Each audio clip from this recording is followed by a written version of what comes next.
Hi, it's John here from See You on the Start Line podcast. I'm the event coordinator and race director for CJM'S events. We're back after a couple of weeks from the structured podcast. 2 weeks ago, we ran a series of live coverages from Ride the Wilderness on what happens in the build up to an event, especially with multiple events on the other side of the country, basically. I'll quickly cover this today.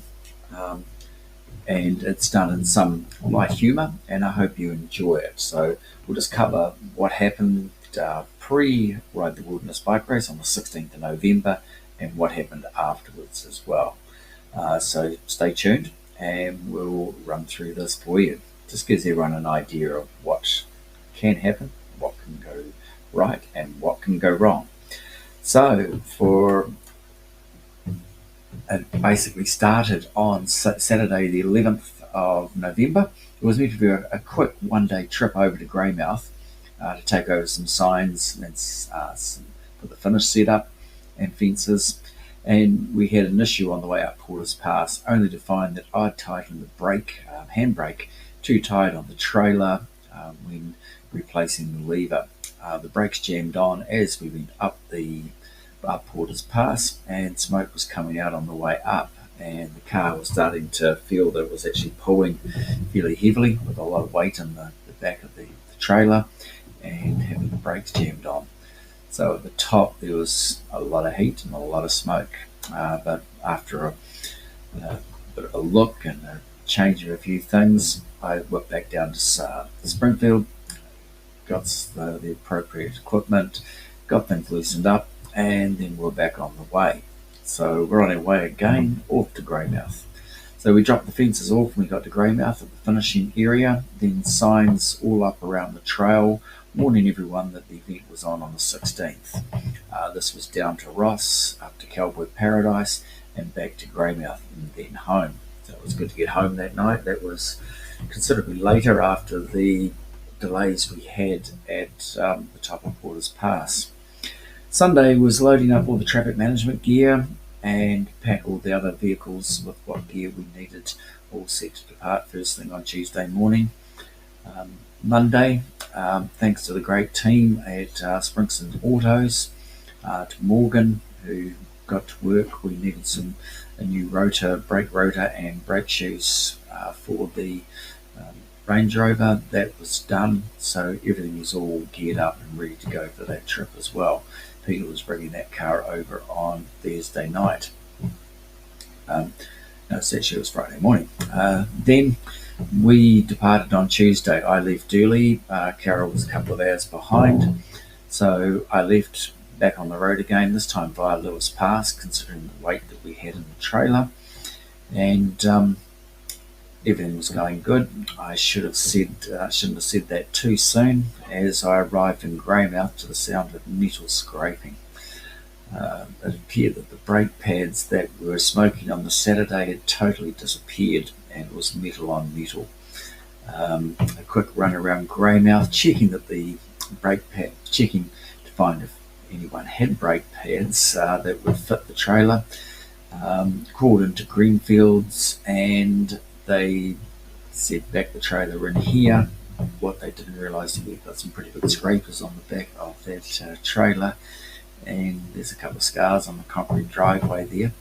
But they quickly got the brake pads done. About an hour and a half later, we were back on the road again. Thanks again to some sponsors' products from Monteith's. Everyone was walking away with a smile on their face from there. Plus, we were a couple of $100 lighter in the wallet as well for the work that was done. And so it was back on the road again, and it was down with all the traffic management, down to Ross, Lake Canary, Hokitika, got all that all set back up. Was planning on going to Kumara to do the traffic management there, but it was just too dark. It was coming in about 8 o'clock, 8:30. Too dark to be working on the roads through there in the conditions that we were doing it in. So Wednesday, that was another big day ahead of us. We knew we had that. We met Gary Givens and dealer down at Hokie Cycles. We were there at 8 o'clock in the morning after leaving Greymouth, so it was up reasonably early. a bit of work done, and then in the cars and off down to Hoki. We loaded up the bikes there. Thanks to Gary and Delia, they supplied e-bikes because we've got a lot of weight that we're taking down with all the paint and cones and drills, everything that just adds to it. We were on the road down to mark out Matt Newton's property, who was allowing us to go across the trail. He created his own trail to the road that was put in. This was all done because of the Totara bridge that has been closed on the trail, so we had to come down 8k up from Ross to Matt's place, go into his place, and then go through Ngātahu forests. They were putting a road to do some harvesting, so it all worked very, very well.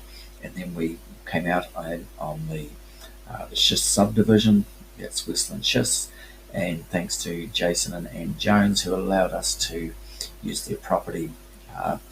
But in between them was the Ngātahu forestry block, and Chris Dutton was the good man there. He gave us the okay to use this. So while there are some great guys, great people out there on the west coast and throughout New Zealand, we knew where to sit down and talk to them and say, this is the issue, this is what we've got to get through. But it was great to have these guys put their hands up and say, we can help you out on that. Matt was pretty keen to actually do the ride, but he had his bikes flogged a couple of months ago, and so he didn't do the ride. And then we were talking with Jason and Anne. Anne said she did the inaugural race from Kumara. So people are involved in the events, and it's great to work with those sort of people. And hopefully next year, hopefully the Totara Bridge is open. If not, we know we've got a route to go through. So then it was onto the trail. Gary and I were off on the bikes, while Carol, she had to swing past the Treetop Cafe and pick up the spot prizes. Thanks to Ash's team there, that was really cool to get those in. And just transpired, we didn't actually go past the Treetop in the race, but it was great to get those prizes. And to those people that have done them, they've either got a zip line ride. I think Albert Anderson got one of those spot prizes. I'm not sure. I think the zip line might have a weight ratio that might be against him, so he might have a few coffees or something in the cafe. But what Gary and I were marking out the route through to Hokitika. Carol had to excuse me, check a couple of things with Dicey at the Stone Oven Cafe, and just make sure he was all set for Saturday morning when the riders got dropped off and started Hokitika on the buses. They were going to be dropped off there to have a coffee and something to eat. And Carol decided she would get some food for Gary and I and herself. The pies were for us. I think the cream donuts were for Carol. We got the cream donuts as well, so that was all pretty good, and some nice coffee. As Gary and I hit Hokitika, we had to check out the closed trail that was suddenly going to be opened for the race on Saturday and then closed again. This was between the bridge, Hokitika Bridge, and the milk factory. Thanks to Henry Adams and his business, Henry Adams Contracting, the fences came open, and the riders went straight on through on the trail. So thanks a heap to Henry for getting that put together for us. It was really appreciated. So Carol picks us up and drives us a few k's down the road while we mark things out. But all this nearly ended in a catastrophe, or nearly ended on me, as we were standing on the road just by Waddison Island and stepped back while talking on the phone, and bang, everyone forgot to tell me there's a metre drop from the road to the footpath, and I just went backwards, back down on my back, smacked my head, had the helmet on, so that could have ended up a hell of a lot worse. Didn't drop the phone, wished I had though probably, but yeah, just after everyone sort of looking and staring and a bit of a shake, it was back on the road, or we were back in the car, and Carol was taking us down the road to carry on doing the marking. So we're back out on there. We went in at Taranui Jacks, checked everything all out through there, marked the course, came out at Canary. Then, because the road's just so straight and there's nothing really to mark on the rest of it, on Milltown Road, it was a good drive in the car. Carol dropping us both off at Cowboy Paradise, which looked very, very quiet there indeed. So then we were off on the bikes to find the rest of the way and market. We ran into contractors just west of the McPherson Swing Bridge where a slip had come down, and thankfully they got in there and got all that fixed up for it, and made the trail that really fantastic part that it is again, with those switchbacks going up as you ride up there. So it was, if that hadn't been fixed, although it was a bit of a point in the back of my mind right through the race, that with the amount of rain that we ended up having the next 2 days, so what could happen there. We met a few people throughout the ride on the way through to Kumara. We actually even met a couple. Well, they weren't a couple. They arrived in separate cars, but we believe they turned out to be a couple, but we didn't ask any questions. But yeah, let's say we didn't really see that. But coming through to Kumara towards Greymouth, it was great and it was fast. And we'd saved our batteries on the e-bikes so we could ride the bikes on the tour mode.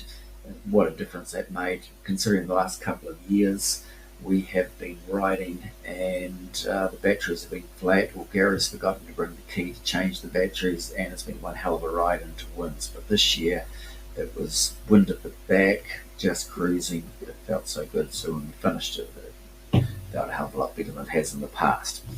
So with all that finished up, Gary decided to have a beer on the way back while I drove him back to Hokitika. I can't drink and drive, so there's nothing for me. But it was good to get down there, get dropped off, and then back to the top 10. Awesome apartments. If you're looking for a really good holiday and a breakaway on the coast, we can only recommend the top 10 Hokitika with their apartments, and they are fantastic. All the places is great. So to Matt and Steph, you've got a great facility there. Keep it up. So then it was Thursday, and it was rain. You could hear the rain coming down. Okay, it does rain a few times on the coast, but we still had a few things to do. A lot of those were inside things. We whipped down to Grey Ford, sorted out the tail end Charlie vehicle for that. Thanks, Greg. And we had to pick up other bits and pieces. We checked out Monteith to make sure everything was right for the Raspac pickup. Then whipped into Regent Theatre to make sure everything was all okay for prize giving, and let them know we'd be there the next day on Friday morning at 10 o'clock. And so it looks interesting. Seemed like they had a show on the night before. It's on again on Thursday night, and it's on again Friday night and Saturday night. But we have a booking. And they go, yes, you do. I'm not sure how this is going to work. But after discussions, it was agreed that we'd bring our gear in at 10 o'clock on Friday, and they would set everything up after the show on Friday night. So we're all set to go right on 5 o'clock on Saturday and be out of there by 6 p.m. on Saturday. And that's what happened. That worked, but they were nervous. They didn't believe we could do our prize giving within an hour. But we did. Thanks to everybody for being part of that. So then it was down to check the finish area. And boy, looking at that, there's too much water on the grass. It's boggy. It's like a swamp. Riders just come in and they would swamp out towards the finish, and it just wasn't going to work. So it was a quick call down to see West Roads and borrow a shovel and broom and back to the finish area and shift all the shingles so riders could turn. It was a reasonably sharp turn. There's some big rocks there, but it all worked out perfectly in the end. But not what their preferred option would have been, but another challenge. Thursday night was back down to Hokitika and briefed the marshals. Still a few spots empty. Anne says she'll have it sorted. Leaving, hoping she comes through. She always does, and she did again. So thanks to Ange for getting those marshals all sorted out. So what next? What else can happen or go wrong? Friday, everything's going well. Drop off the last of the traffic management down to Kumara. Check the countdown K markers to the finish. Everything's looking good. Then Racepack pickup was to start. We dropped the stage trailers, moving all down the finish line, coned them all off. So I was down to Monteith, and Racepack pickup is a great time, and it's usually a few things may happen here, there, or people might enter in the wrong category or the wrong sex or whatever. And we even had people who are arriving to pick up the race packs who hadn't entered at all. So a few things there. We won't mention any names, Mike, but it's a bit unusual for yourself. But it was great to catch up with so many people there and have good old chats about what's happening and what the trail's like and how everything's looking. Then I received an email saying the boardwalk is underwater. I wasn't really concerned as it's tidal and it drops quickly. Then thinking about it, there had been a hell of a lot of rain overnight and again, checking the tides and the heights that the tides were predicting. And high tide was going to be at 7:57. The race started at 8 o'clock. This really needed some further checking to be checked out. So I need to visually check this, but there's no use checking it until the morning. I thought, well, I'm going to have it about an hour and a half before I go to check it. So that should leave plenty of time. Confident that would be dropped down. Saturday morning wake up was 3 a.m. Quick protein shake. Probably woke everyone else up in the apartment. Leaving at 3:30 and stand up the traffic management, set up the fences at the finish line, and close the roads. Leave for Ross at 4:45 and set up the traffic management on the way down the road. Check the trail between the bridge and the milk factory. There's a train. The train has stopped right across Watterson Island entrance. Apparently the coupling's broken and the wagons can't be shifted. That's our starting point. So let's have to wait and see on this one.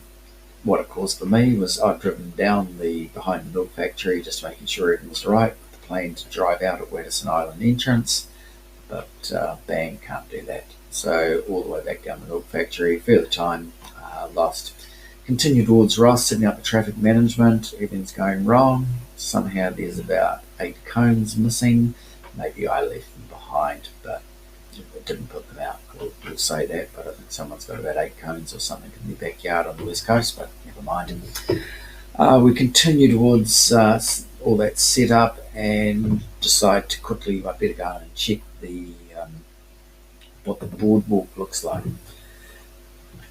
Looking at the time, realised I'd lost a hell of a lot of time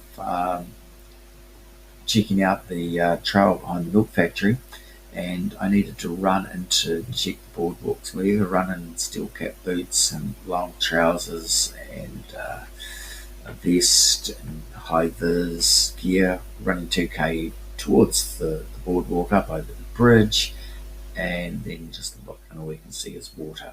It's an hour until high tide, and bang, you can't even see the boardwalk. So the decision was pretty easy. It was too dangerous to do it. I didn't want to put anyone across there. You could maybe when you got on top of it, you would have been able to see the boardwalk. I couldn't see it when standing there, although I was still about 50 metres from the boardwalk and the water was still rising. So it was quickly work out a plan, then realised I didn't have enough gear to do that plan with the traffic management. So I had to grab some and change the route and just change that plan and take those notes accordingly. Got down to Ross and made sure we let everybody happen. The police were there, waiting to start the ride. They were all comfortable, making sure we put things together. And then we were away. Quick briefing, and the riders were off down the road. And the police leading them out. They had 8k to go down the road. That all worked just like clockwork, as if it was meant to be. Sure, there's a couple of guys had a bit of a soft start when they got into Matt's property, where their forks might have gone down into a bit of what used to be a water race. Still probably is now, but these things can happen. You can't make excuses because Adam winning the race, it happened to him, so he was pretty happy still at the finish line and had a good laugh about it. But all in all, everything worked fantastically all the way through to the finish. So that was great. Prize giving, that goes well and quickly. We're out of there by 6 o'clock. Fantastic. Another one ticked off. Sit down, beer, pizza, and sleep. It was really good. Sunday, pack up. Peter's off to Arthur's Pass for a quick trip home with Emily. Carol's all loaded up with stage trailer and heaps in it via Lewis Pass. I turn around, look at the car, flat tyre, front left tyre. I pump it up, the bike pump, stays, it holds. Carol leaves. I go to service station, check the pressures, all good. Thinking someone's let the tyre down. Back down to Ross, Canary, Hokitika, back to Greymouth, all the gear picked up, fueled up, ready to go. Am I fueled up? Yep, I am fueled up. So away I go. I leave for home via Lewis Pass, and I check the tyre before I leave, all good. Driving out of Greymouth, thinking someone did let the tyre down overnight because it's held. Get a call from Carol. She's home unpacking some gear, and we've lost the machine. No funds gone into the account from purchases. What's happened? Maybe we left it behind at the Regent Theatre when it was last seen. Driving towards Springs, bang, I hit something, I think. Wheel shakes a bit. Bugger, I think I know what's happened. Yeah, get out, pull over after quite a bit to pull over, considering you got 3 tonne on behind with the trailer coming downhill. Get out, the tyres flat as. Brakes are hard on, trailer's right jammed up behind the car. This is going to be a challenge to change, especially when it's all downhill. Can't even consider trying to drive or move anything. Luckily I was on a passing bay, set out the cones, showed with a good taper, beacons on, hazards on, working out a plan. A retired mechanic pulls in. He says to me, well, this is how I'd do it. And I said to him how I was doing. He said, that's how I'd do it. And that was great. He drives on to Springs to call AA just in case something goes wrong, and lets Carol know as well what's happened. There's no phone reception. And I go to work. Just as I'm tightening up the first stud, he comes back just to make sure we're okay. Good bugger. I found out he likes Monteith's hazy beer. Well, he took a dozen anyway to try it. Just a real good Kiwi and out there, helping out. So if anyone does get stuck on the side of the road, please just stop and help them. You never know what could happen or what couldn't happen. But I was back on the road again and ended up home at 9 p.m. That was Sunday night. Monday, rest. Yeah, right. Unpacked and fuel up, ready for the trip to go back on Tuesday to get the last lot of fences. So Tuesday was Arthur's Pass with an empty trailer, no issues. Grab the fences, leave the trailer at top 10, go see the sponsors, shout for them. Thanks, Monteith's. And then we're off to, we found the EFOS machine. It is at the Regent Theatre. That's great. Back down to Ross, grab some signs we left behind down there, and some signs down past the treetop. When I was leaving, I forgot to fuel up before I left. So clicking through Springs, I looked down and realised that I've only got 60k to go. And as you're doing Ks with a big load on, you're starting to think, oh my God, this is going quicker and quicker. Will I see that AA guy again? No, I got to fuel up, I got to MPD, and I had 20 Ks left until I was empty. Too close to the comfort, considering you've got a couple of tonne on the back as you're driving. Got home, got fueled up, got home at 8:30, which was great. Beard. That was basically what it was as a race director and event coordinator. Started on the Saturday, week before the event, finished on the Tuesday after the event. Didn't have to unpack the fences that I had in the trailer. They were going to be used for a colour zone run, which we used on Sunday. Had to put some more fences in there to take to that. But that's what it really took to run an event on the other side of the South Island from where we live. We didn't work out how many kilometres we did that were travelled by the vehicles, but there were a hell of a lot. There was a lot of fueling up. But we get there and it's really good stuff to do. So I hope this has given you a bit of an insight. I hope that it didn't bore you with it. It just gives you an idea of what sort of went on. Not all events are like they were for Ride the Wilderness. Normally it just runs like clockwork and we don't have this go wrong or that go wrong. Although we've broken a fair bit of stuff. But that's all part and parcel of hauling big trailers and a lot of weights and that to it. So I won't go any more, but make sure you enter the 3 events that either close or early bird entries close this Sunday. We've got the Canterbury Half Marathon, entries closing at midnight on Sunday. Gold Trail, early bird entries close on Sunday. And Run Mount Hutt, early bird entries close at midnight as well. So if you haven't entered these, make sure you do. And if you haven't entered this weekend's mountain bike race, Bridge to Bridge, get into it at bridgetobridge.co.nz.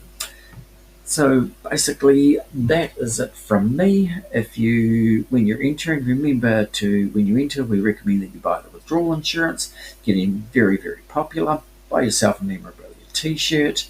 They're just $39.95, or even the cycling tops are $69.95. And if you have any queries, email me at john@cjmsevents.co.nz or text me on 027 226 7769. Until next time, we'll see you on the start line. Thanks, guys.